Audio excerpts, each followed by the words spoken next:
रक्षक कला क्या होती है? रक्षक कला के बारे में मैंने पहले भी काफ़ी बार समझाया है। रक्षक कला काल का सबसे बड़ा जाल है। आज जितने भी लोग पूजा पाठ में या किसी भी प्रकार जो भी पूजा विधि अपना रहे हैं, डर की भक्ति कर रहे हैं, डर के भक्ति कर रहे हैं, आस की भक्ति कर रहे हैं कि भगवान हमें बचाएंगे, अल्लाह वाहिगुरु गॉड हमें बचाएंगे अगर हम ये करते रहें तो।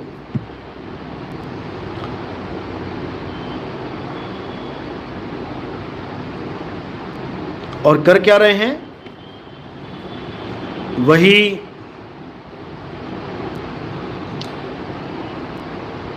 जो हमें हमारे पूर्वजों द्वारा बता दिया गया कि ऐसे पूजा करो, ऐसे पाठ करो तो भगवान तुम्हें बचाएंगे। जैसे प्रहलाद को बचाया था, भगवान तुम्हें बचाएंगे। जैसे कई राक्षसों को मार के कुछ लोगों की मदद करी, कुछ लोगों की रक्षा करी, तो यही रक्षक कला कहलाती है। एक को बचा के लाखों को उसी रीति रिवाज में फंसा के रखना और ये आस लगवाना कि हम भी बचेंगे।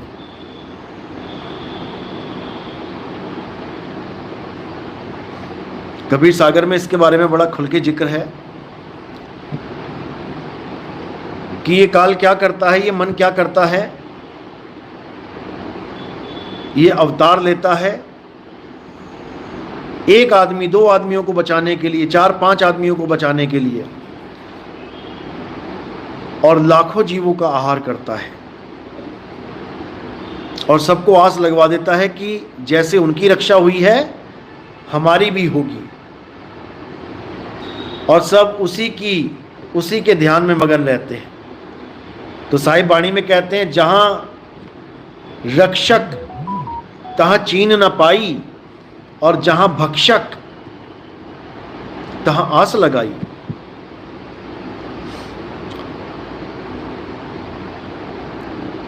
तो इसके बारे में जब सत्संग आएगा, इसमें वाणी के साथ बहुत कुछ समझाया जाएगा। लेकिन जो विवेकी होते हैं वो इस कला को पहचान जाते हैं और इससे आगे बढ़ते हैं, निकलने की कोशिश करते हैं। अब आत्मज्ञान कैसे हो, सबसे ज़रूरी ये प्रश्न है कि कैसे आत्मज्ञान हो। तो सबसे पहले तुम्हें अज्ञान को त्यागना पड़ेगा। अज्ञान क्या है?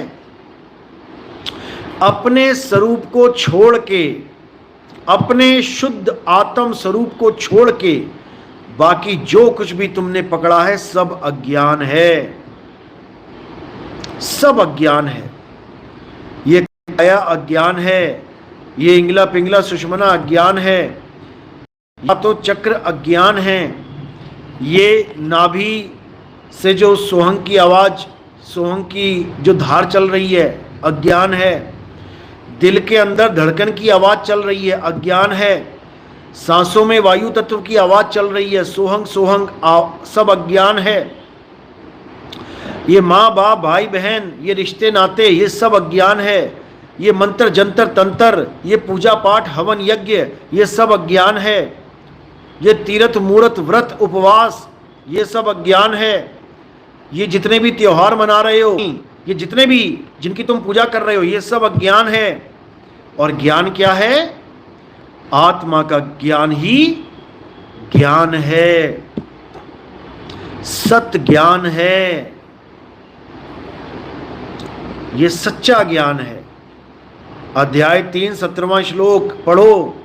हे अर्जुन, जो अपनी आत्मा में रमण करते हैं, जो अपनी आत्मा में तृप्त हैं, जो अपनी आत्मा में संतुष्ट हैं, उन्हें और कुछ करने की जरूरत ही नहीं पड़ती। उनके लिए कोई और धार्मिक कर्म कर्तव्य लागू ही नहीं होता।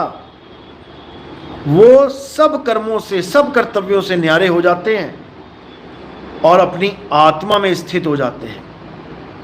समझ लो, आत्मनिर्भर। गुरुजी मैं दीक्षा लेना चाहता हूं।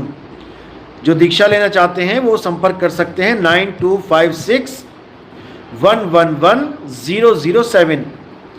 जो इंडिया से बाहर बैठे हैं वो +91 इंडिया का जो कोड है वो लगा लें।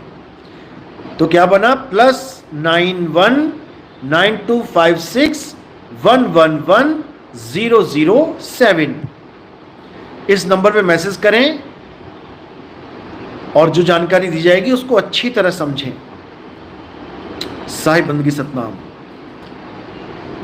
सत्येंद्र कुमार सतनाम, साहिब बंदगी। हेमलता नेपाल से साहिब बंदगी सतनाम। परमार देवराज सतनाम सतनाम। रतिलाल जय Satnam. Anju Kumari Sahib Bandgi Satnam. Salim Mohammad love love love love love love you too. Satnam है सार, बाकी सब आसार। साहिब बंदगी सतनाम। जय सतनाम जय सतनाम। जय बंदी छोड़ की।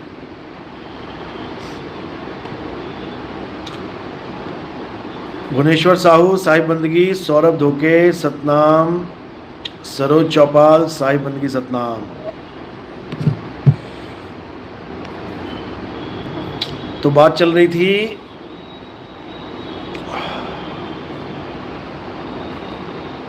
एक ओशो का भगत आया था शायद बीच में, ओशो के बारे में जानकारी ले रहा था। देखो मैंने पहले भी ओशो के बारे में कई कुछ बताया है कि ठीक है, ओशो को 1,00,000-1,50,000 किताबें पढ़ने के बाद जो भी ज्ञान हुआ था, काफ़ी तार्किक तर्कवादी संत थे, लेकिन केवल तर्क में ही जीवन बिता देना ये कोई बुद्धिमत्ता का काम नहीं है। उन्होंने अपना पूरा जीवन इसी में गुजार दिया, तर्क कुतर्क में। इससे कोई लाभ नहीं होगा। जो आत्मा का ज्ञान उनको चाहिए था, वो आत्मा का ज्ञान प्रदान करने वाला कोई गुरु उनको मिला नहीं, ना ही उन्होंने ढूंढा, क्योंकि 1,50,000 किताबें पढ़ने के बाद बंदा खुद ही गुरु बन जाता है। यहां तो 2 किताबें पढ़ने के बाद गुरु की अवस्था में लोग आने लग जाते हैं कि हम भी गुरु बन गए। 2-4 किताबें पढ़ के गुरु बन जाते हैं। तो अगर ओशो को आत्मज्ञान हुआ होता तो ये कभी ऐसा अज्ञान बोलते ही नहीं, जो मैं बहुत जल्दी डालूंगा यूट्यूब चैनल पे। जब डालेंगे तब खुद समझ में आ जाएगा आपको कि उनको आत्मज्ञान था कि नहीं था। ओशो को आत्मज्ञान नहीं था। ओशो केवल और केवल बुद्ध धर्म में जो विपस्सना आती है, केवल उसको फॉलो करते थे। वो उन्होंने विपस्सना का ज्ञान ले रखा था, उसी को सत्य मान के वो सारा प्रवचन, सारा सत्संग करते थे। और उनकी नज़र में बुद्ध एक आत्मज्ञानी व्यक्ति थे, जबकि बुद्ध की भी वही स्थिति है जो ओशो की थी। बुद्ध जी को भी कोई आत्मज्ञानी गुरु नहीं मिला। उनको गुरु तो मिले थे काफ़ी, लेकिन उन गुरुओं ने उनको नाम जाप में लगा दिया, मंत्र जपने में लगा दिया। मंत्र जपने से बुद्ध जी को वो अनुभव नहीं हुआ जो वो चाहते थे, तो उन्होंने सारे गुरुओं को छोड़ दिया, सारे गुरुओं को त्याग दिया और हठ योग करने लगे। हठ योग यानी अपने शरीर को कष्ट देना, अपने मन के अनुसार आचरण करना। कभी वो भूखे रहने लगे, बिल्कुल ही एक सेब पे आ गए, इतना कमज़ोर हो गया शरीर की एक छोटा सा नाला पार नहीं कर पाए, उसी में गिर गए। तब एक औरत ने आके उनको खीर खिलाई। तब उनको समझ में आया कि भोजन करना भी अत्यंत जरूरी है। तो उन्होंने मध्यम का मार्ग पकड़ लिया, ना ज़्यादा खाना ना कम खाना, मध्य में खाना। हर चीज़ को मध्य मध्य मध्य करते चले गए। तो मध्य मध्य करते चले गए तो उनको शरीर के मध्य भी कुछ चीज दिखाई दी। शरीर के मध्य में एक श्वास नाम की वस्तु चल रही है, आ रही है, जा रही है। महात्मा बुद्ध ने उस श्वास को पकड़ लिया।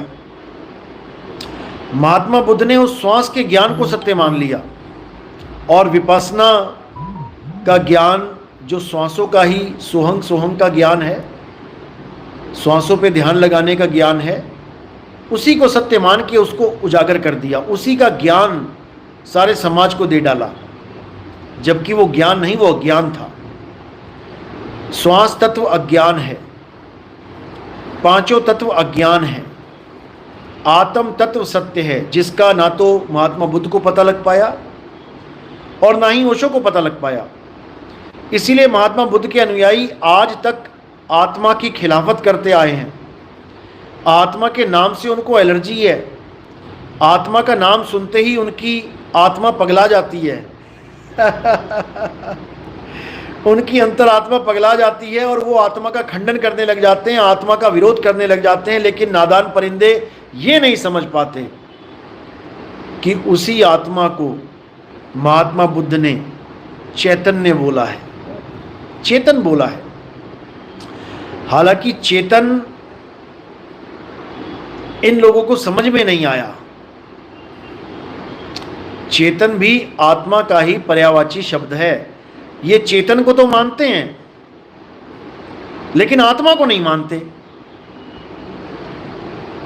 अब इनको यह नहीं समझ में आ रहा कि आत्मा से ही चेतना इस काया में काम कर रही है।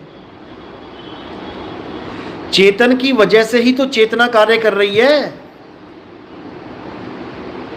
तो ये आत्मा को कुछ ऐसा मान बैठे हैं कि कोई आदमी आएगा जिसका नाम आत्मा सिंह होगा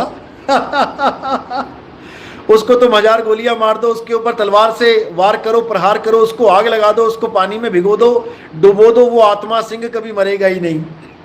इसलिए इनके जो कई YouTube चैनल पे डिबेट होते हैं तो ये लोग क्या कहते हैं कि अगर तुम्हारी आत्मा अगर इतनी शक्तिशाली है, हिंदू धर्म वालों को कहते हैं कि तुम्हारा आत्मा सिंह इतना तगड़ा है तो बॉर्डर पे जाके खड़ा कर दो आत्मा को, ना गोली लगेगी, ना कटेगा, ना जलेगा। इन नादान परिंदों को इतना भी नहीं पता कि बॉर्डर पे आत्मा ही खड़ी है तो तुम्हें क्या लग रहा है कि शरीर बचा रहा है? तुम्हें लग रहा है कि शरीर इस देश को बचा रहा है? अगर तुम्हें लग रहा है कि शरीर बचा रहा है, ठीक है, लाशें बिछा देते हैं वहां पे,